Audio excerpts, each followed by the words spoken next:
दोस्तों, हमारे देश का सबसे बड़ा खजाना है यहाँ की युवा आबादी और यही हमारे देश का भविष्य है। लेकिन सोचिए, जब यही युवा डिग्री और पढ़ाई पूरी करने के बाद भी नौकरी की तलाश में भटकता है, तब उसका सपना टूटता है और देश का भविष्य भी अंधेरे में चला जाता है।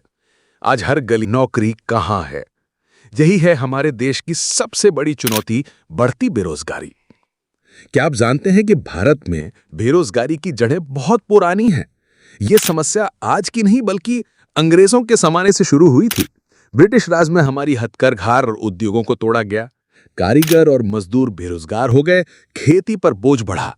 आजादी के बाद भी हालात नहीं सुधरे। आबादी बढ़ती गई लेकिन नौकरियां उतनी नहीं बनी। 1991 के बाद प्राइवेट कंपनियां आईं, लेकिन पढ़ाई और इंडस्ट्री की जरूरतें मेल नहीं खा पाईं। इसलिए पढ़े लिखे नौजवान भी बेरोजगार रह गए।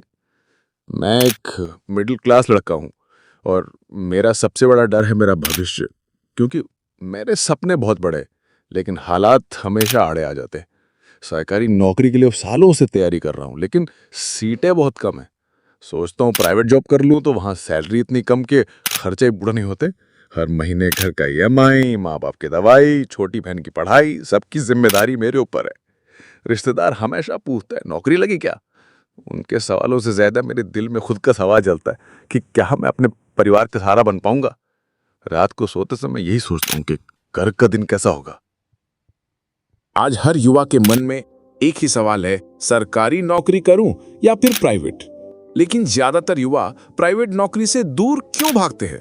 आइए समझते हैं। सरकारी नौकरी का नाम सुनते ही दिमाग में आता है पक्का वेतन। हमें पता है कि महीने में 40 से 50 हजार रुपए आने वाले हैं।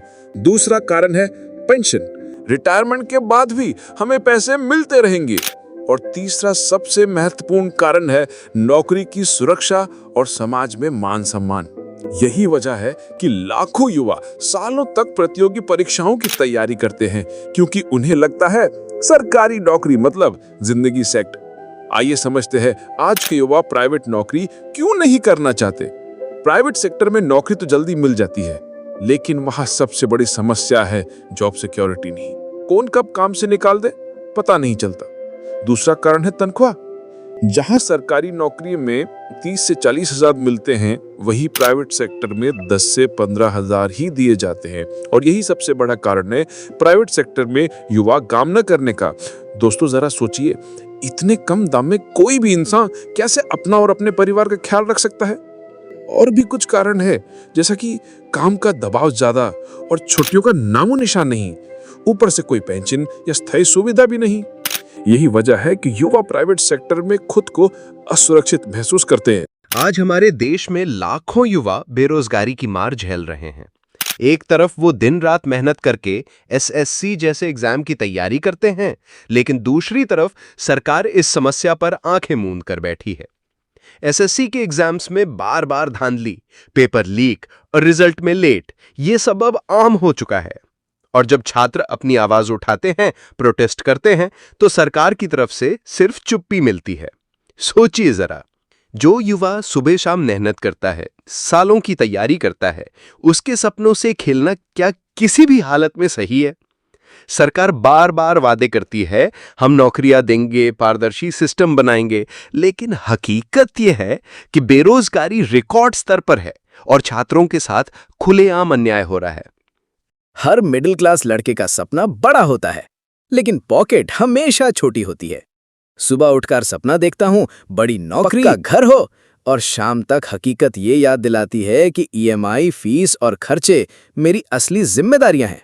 पापा कहते हैं बेटा सरकारी नौकरी लग जा, जिंदगी सेट हो जाएगी।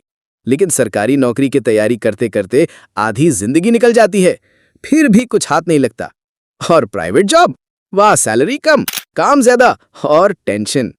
सपने तो मैं भी देखता हूँ, माँ बाप के लिए एक अच्छा घर, बहन की शादी बिना कर्ज के करना, और एक दिन ऐसा आए कि पापा प्राउडली कहें ये मेरा बेटा है।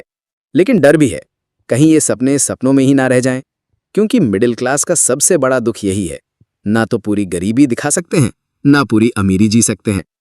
पर एक बात तय है, सपना चाहे कितना भी बड़ा हो और रास्ता चाहे कितना भी कठिन, मिडिल क्लास युवा हार मानना नहीं जानता, क्योंकि